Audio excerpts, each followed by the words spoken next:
Buen día. Bueno, hoy vamos a desarrollar el tema de tejido nervioso, para lo cual voy a realizar la presentación.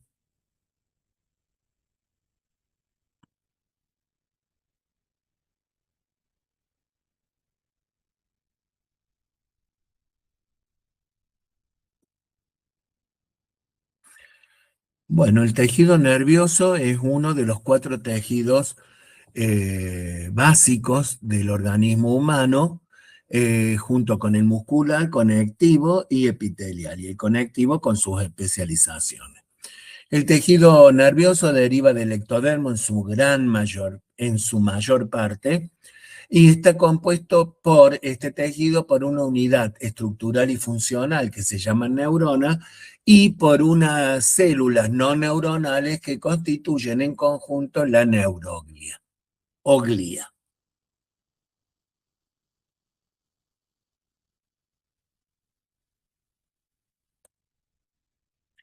El tejido nervioso, entonces, tiene funciones que realiza a través de las neuronas y otras a través de las células neuroglicas. La neurona recibe estímulos, o sea, es capaz de recibir estímulos, transmitir ese estímulo, elaborando o procesando la información. Hay un almacenaje de información que ya queda en nuestro cuerpo, en nuestro sistema nervioso, y una capacidad de adaptación que se conoce como plasticidad. Es decir, que si hay grupos de neuronas que por alguna razón dejan de cumplir con su función, tiene la capacidad de abrir nuevas redes neuronales para suplir esa falencia. Entonces, recibe, procesa y transmite información, elabora esa información para saber a dónde tiene que ir y produce y tiene almacenaje de información que, por ejemplo, conocemos con la memoria, por ejemplo. Y las células neuroglicas son aquellas que van a colaborar para que las neuronas puedan cumplir con su función, porque nutren y sostienen las neuronas, porque hacen un mantenimiento del medio químico extracelular, hay una homeostasis de la matriz extracelular del sistema nervioso, hay aislamiento eléctrico de las neuronas entre sí, para que la transmisión sea más rápida. Eso es influencia sobre la transformación de la información, mejoramiento de la conducción de la información que se lo hace a través del aislamiento eléctrico de las neuronas, ya lo vamos a ver. Tiene una función defensiva, una función reparadora, delimita al tejido nervioso y tiene función de sostén, ya lo habíamos dicho. Acá tenemos la neurona. Este caso es una neurona que tiene varias prolongaciones. Estas son prolongaciones de las neuronas que están cortadas sin la neurona, y todas estas son o células de los vasos sanguíneos o células pertenecientes a la neuroglia. La neurona está formada por un cuerpo celular o pericarion, que es este, varias prolongaciones delgadas y muy ramificadas, que son las dendritas, y por una prolongación única, poco ramificada, que es el axón. Esta célula, ¿qué va a hacer? Por sus dendritas va a receptar estímulos. Es la zona centrípeta, es decir, de la periferia pasa esta información eléctrica, química o mecánica al cuerpo celular. El cuerpo celular, a través de sus organoides, va a formar moléculas llamadas neurotransmisores que van a dar una información química que va a circular a través del axón.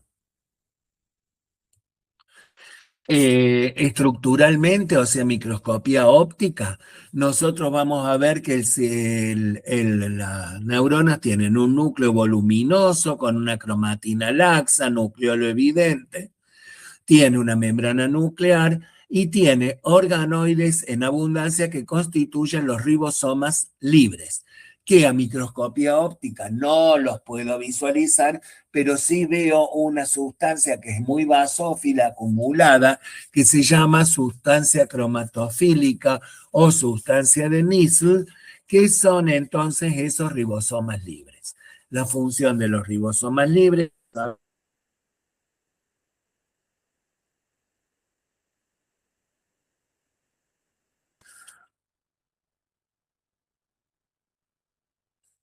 Disculpen, estas proteínas o glicoproteínas, y también hay retículo endoplasmático liso porque se pueden producir algunos neurotransmisores de tipo esteroideos, van a formarse en el citoplasma, ya sea en el retículo endoplásmico liso o en los ribosomas libres, y de ahí van a pasar al aparato de Golgi, donde van a ser almacenados, donde van a ser envueltos y van a perder agua, y luego a través del axón van a salir para ir al lugar donde van a dar esta información. Las neuronas se clasifican de acuerdo a la disposición de sus procesos en unipolar, como hay en la retina, es decir, que tiene un solo polo donde recibe y manda la información, unipolar de los ganglios espinales, que en realidad tiene una, pero también se la llama pseudomonopolar, porque parece que tuviera una sola prolongación, pero luego se abren dos. Bipolares, también en la retina, por un lado una dendrita y por el otro el axón, y multipolares, que era como la que habíamos visto, en donde tiene muchas prolongaciones periféricas delgadas y ramificadas, que son la dendrita, y una prolongación única, que es el axón. En las dendritas hay, por supuesto que si son prolongaciones, hay microfilamentos que mantienen la forma de esta prolongación, y en el donde se originan las dendritas, que se llama, también puede haber sustancia de Nissl o sustancia cromatofílica, que en realidad son ribosomas. En el axón no existe la presencia de sustancia de Nissl porque hay neurotransmisores, y lo que hay en el axón es gran cantidad de microtúbulos que guían esta secreción que hace la célula, esta síntesis, hacia el lugar donde van a ser secretados, para lo cual se necesita energía y por lo tanto las neuronas tienen abundante desarrollo de las mitocondrias. Estas multipolares se encuentran, por ejemplo, en la médula espinal, ya lo vamos a ver. La forma de las células pueden ser fusiformes, estrelladas, poliédricas, esféricas, piramidales, etc. Las piramidales, las fusiformes, las vamos a ver sobre todo en el cerebro, y como las estrelladas, las poliédricas las vamos a ver en la médula, y las esféricas en los ganglios espinales. De acuerdo a su función pueden ser motoneuronas, es decir, neuronas que reciben la información y su respuesta en la producción de un movimiento, de una acción. Neuronas sensoriales, que son fundamentalmente las que forman los órganos de los sentidos. Neuronas secretoras, que las encontramos principalmente, por ejemplo, en las glándulas suprarrenal. Y neuronas pigmentarias, que también se encuentran en la piel, en el sistema nervioso central, etc. Acá vemos. Esta es una célula, una neurona vista a microscopio óptico con hematoxilina y eosina, y vemos la gran cantidad de gránulos basófilos que constituyen lo que se conoce como la sustancia de Nissl o cromatofílica. Aquí vemos el nacimiento del axón, y por ahí va a ir el transporte axónico o el flujo axónico, que es el transporte de neurotransmisores a través de los microtúbulos, desde el cono de origen del axón, que va a culminar en esta prolongación en varias dilataciones periféricas que se llaman teledendrones, y a donde se acumulan las vesículas de secreción que, llegado el estímulo, se liberan al lugar que necesitan ir. También podemos ver las neuronas con microscopía en microscopía óptica con la técnica de impregnación argéntica, donde vemos los núcleos vacíos y lo que se ve muy marcado es el desarrollo del complejo de Golgi. Por eso acá lo descubrió este investigador, Camilo Golgi, descubrió el complejo, el aparato complejo de Golgi en las neuronas. Y él lo llamó así. También vemos que hay prolongaciones cortadas, pero lejos, pero porque se cortaron lejos de las neuronas, generalmente son dendritas. Vemos una matriz rica en fibras reticulares, por eso se tiñe con esta técnica, y vemos la presencia de vasos sanguíneos, el conjunto de prolongaciones nerviosas con su matriz extracelular con fibras y vasos y células de la neuroglia se conoce como neurópilo. ¿Cómo se comunican las células, las neuronas?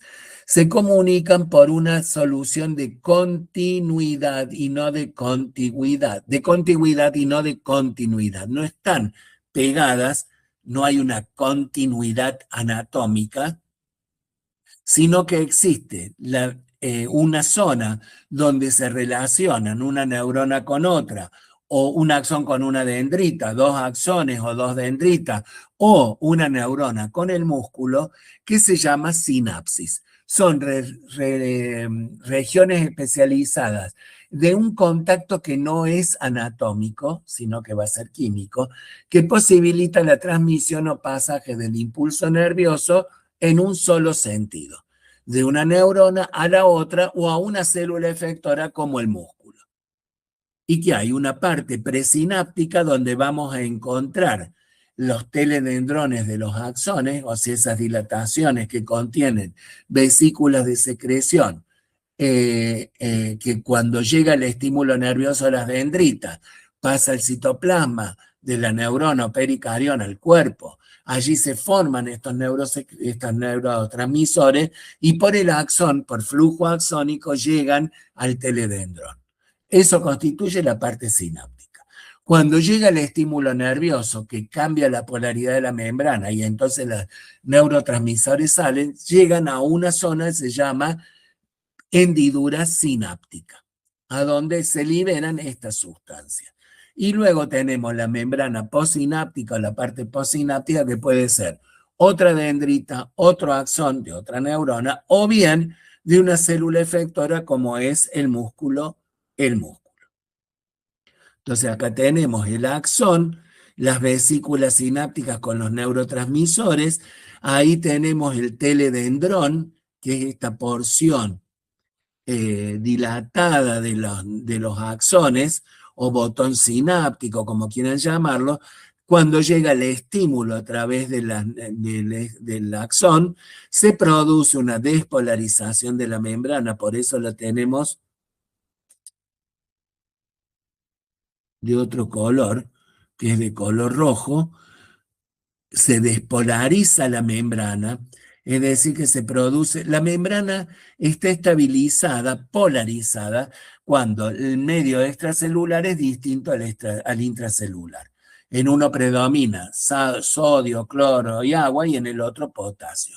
Cuando llega el estímulo, esto cambia, sale el sodio, entra potasio y se produce una despolarización de la membrana. En ese momento se liberan los gránulos de los neurotransmisores y en el receptor a la hendidura sináptica. Y en el receptor postsináptico hay receptores justamente que captan estos neurotransmisores y mandan la noticia al interior de la célula postsináptica, que puede ser el músculo u otra neurona, y allí se producen modificaciones. También puede ser una célula, una sinapsis eléctrica, en donde ese estímulo eléctrico pasa por uniones en hendidura, y en donde sí la propagación es directa de una corriente eléctrica de una neurona a otra, gracias al movimiento de iones entre las células ocasionada por las hendiduras sinápticas o por las uniones en hendiduras o nexos. En cambio, esta es la sinapsis química. Los impulsos nerviosos es gracias a la liberación de sustancias químicas o neurotransmisores. ¿Cómo se clasifican las sinapsis? Axodendrítica, de un axón a otro. Axosomático, una dendrita, perdón. Axosomática del axón al pericarión directamente. Axoaxónica de un axón a otro axón. Dendrosomática de la dendrita al cuerpo celular. Somatodendrítica del cuerpo a la dendrita. Somatosomática entre dos cuerpos.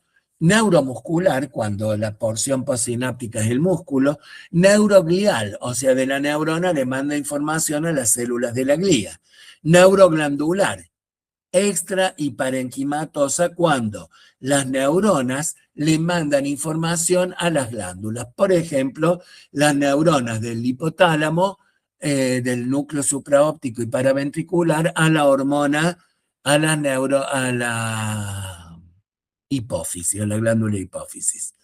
Y sinapsis neuroemal, cuando se manda información a la sangre a partir del sistema nervioso, cuando se encuentran alguna falencia en alguno de los mediadores químicos que regulan procesos vitales que van por la sangre. Ahora, bioquímicamente esas partículas de esos neurotransmisores pueden ser de acetilcolina, entonces se llaman colinérgicas, de noradrenalina o adrenalina y se llaman adrenérgicas o no adrenérgicas, dopamina, dopaminérgicas, serotoninérgicas cuando se libera serotonina y GABAérgicas cuando se libera el ácido gamma aminobutírico. Son las sustancias que van a actuar de diferentes maneras en los procesos del sistema nervioso. Y la fisiológica de la sinapsis pueden ser excitadoras, inhibidoras, aferentes, o sea que lleguen las señales al sistema nervioso, o eferentes, que sea la respuesta. Las neuroglias son células no neuronales que, a diferencia de las neuronas, mantienen la capacidad de dividirse celularmente. Tienen múltiples funciones y proporcionan un entorno adecuado para que esas neuronas funcionen. Las sostienen, las aíslan y las participan en la nutrición. E intervienen en el equilibrio iónico con el medio extracelular. Astrocitos son células de la glía que se localizan en el sistema nervioso central y se dividen en fibrosos y protoplasmáticos. Los fibrosos están principalmente, en algo que ya vamos a hablar, que se llama sustancia blanca. Presentan procesos largos de recorrido relativamente recto y poco ramificados. Mientras que los protoplasmáticos, que están fundamentalmente en la sustancia gris, tienen procesos cortos y numerosos, con mucha gliofibrilla y un citoplasma de aspecto esponjoso. Fibrosos tienen unas prolongaciones largas, poco ramificadas. Los protoplasmáticos, ramificaciones muy cortas y muy ramificadas. Acá tenemos. ¿Qué funciones cumplen? Si ustedes ven, acá esto es un vaso sanguíneo. Entonces estas células, por sus prolongaciones, van a brindar sostén a las neuronas. Se unen las prolongaciones de una con otra y le dan sostén. Y por otra, algunas prolongaciones entran en contacto con las membranas basales y el endotelio de los capilares sanguíneos, tienen especializaciones de la membrana llamadas microvellosidades, por los cuales absorben los nutrientes de la sangre, lo pasan a la matriz extracelular y de allí esto pasa a las neuronas. Entonces, conectan neuronas a capilares y a la pía madre, controlan el entorno, regulan el flujo sanguíneo cerebral, porque están en contacto con las membranas que recubren por donde va el líquido cefalorraquídeo, que va dando nociones de lo que está sucediendo en el flujo sanguíneo cerebral. Amortigua las concentraciones de iones extracelulares, limpia el exceso de neurotransmisores y libera moléculas neuroactivas. transfiere moléculas a las neuronas como los iones de la sangre con la nutrición, prolifera y forma el tejido cicatrizal. En áreas dañadas del sistema nervioso produce una cicatrización. En la zona donde se produce la transferencia de moléculas de las neuronas a las neuronas de los iones de la sangre, esa estructura que tiene el aspecto dilatado por las microvellosidades se llama pie chupadores. Los oligodendrocitos son células con escasos procesos. Son cortos, finos y ramificados. Y tienen un pericarión, o sea, un cuerpo celular pequeño con un núcleo de cromatina densa. Estas son células envolventes. Se relacionan con las neurofibrillas y la producción, y no la producción, y la generación de una sustancia llamada mielina que es rica en sustancia blanca y escasa en la sustancia gris. Tiene forma fosfolípidos que envuelven al axón y que hacen que el estímulo pase de una zona donde no hay mielina a otra zona de mielina, donde no hay mielina, saltando las zonas mielínicas. Por lo tanto, se hace una transmisión del impulso saltatorio y más rápido. No tiene procesos vasculares ni terminaciones libres. Estas células actúan como envolventes. ¿Qué quiere decir? Se encuentran alrededor de los axones y con su cuerpo celular comienza a enrollar el axón, de manera tal de que todo el citoplasma y el núcleo queda a un costado de la célula y en el axón queda toda la membrana plasmática, que es fosfolipídica y que constituye la mielina. O sea, estas células no la sintetizan a la mielina, sino que sus membranas plasmáticas, cuando se enrolla la célula alrededor del axón, forma esa vaina de mielina porque toda la membrana queda enrollando al axón y el resto del citoplasma y núcleo se van a un costado. En el sistema nervioso central se llaman oligodendrocitos y en el sistema periférico se llaman células de Schwann. Los epidemocitos se localizan en el sistema nervioso central, forman el revestimiento epitelial del canal central de la médula espinal y ventrículos, que son cavidades del sistema nervioso, revisten el tercer ventrículo y ahí se denominan tanicitos. Son células columnares, o sea, cilíndricas, cuboideas o escamosas, depende, con núcleos a diferentes alturas, cilios y microvellosidades con uno o dos procesos que se pierden en el parénquima nervioso y generalmente en un vaso.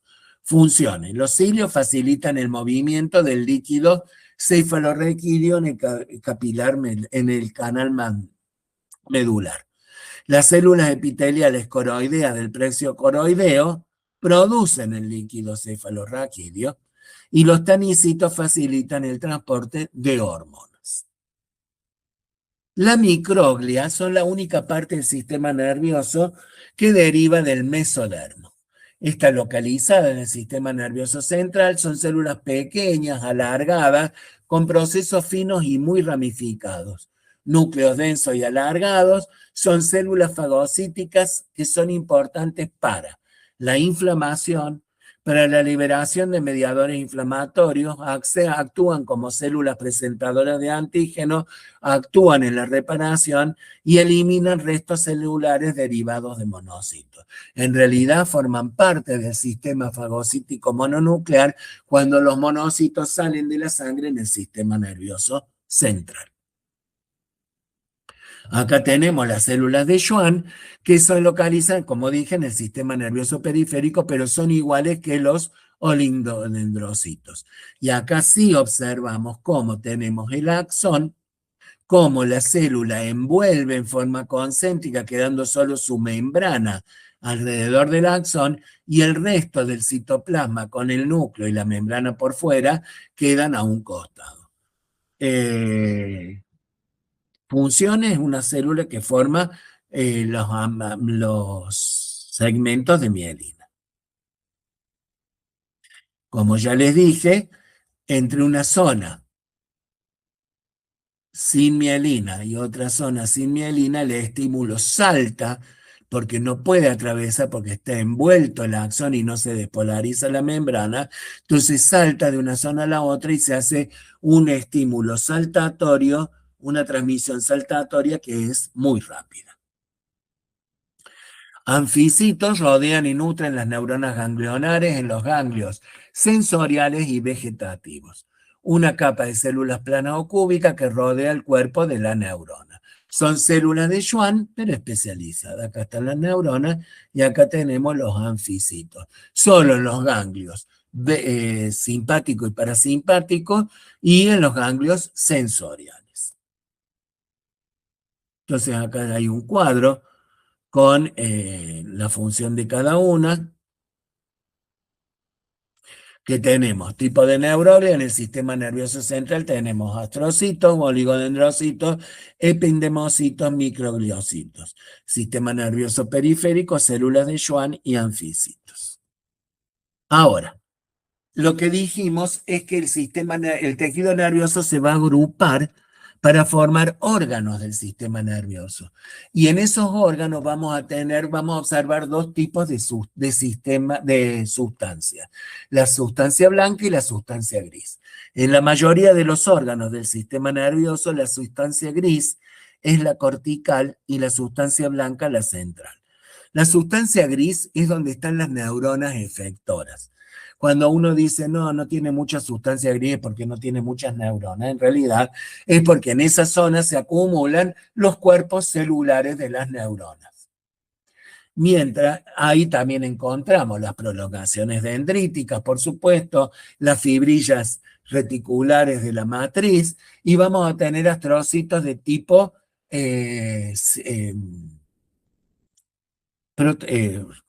fibrosos.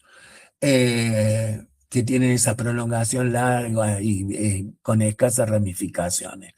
Se encuentra en la sustancia blanca y ya vimos que sirven para la nutrición. Hay muy pocos oligodendrocitos y sí hay microglia y microglia. En la sustancia blanca se llama blanca porque están los axones mielínicos. En la sustancia gris hay dendritas y axones amielínicos, o sea que no tienen mielina. En la sustancia gris lo que más vamos a observar son axones. En la sustancia blanca, voy a volver a repetir. Sustancia gris, los cuerpos celulares, axones amielínicos y dendritas. Y en la matriz extracelular, fibras reticulares, astrocitos, principalmente fibrosos, vasos sanguíneos y microglia. En la sustancia blanca se llama blanca porque tenemos axones mielínicos, es decir, que están envueltos por mielina, que es un fosfolípido, que es una grasa. Entonces, cuando se disuelve se ve blanco. Y tenemos gran cantidad de oligodendrocitos, que son las células envolventes que forman la mielina.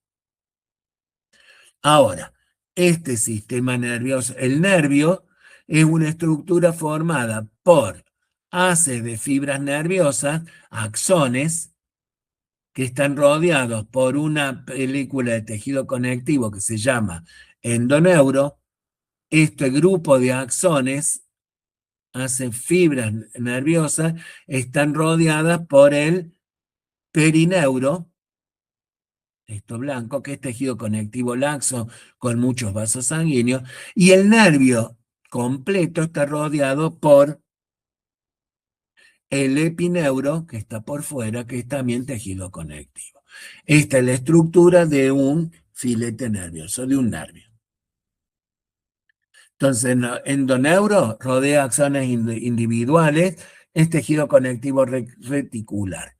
Perineuro forma haces de axones, porción fibrosa, tejido conjuntivo colágeno y elástica y porción epitelial. Y el epineuro reúne muchos haces cubiertas externas, tejido conectivo de colágeno denso y fibras elásticas.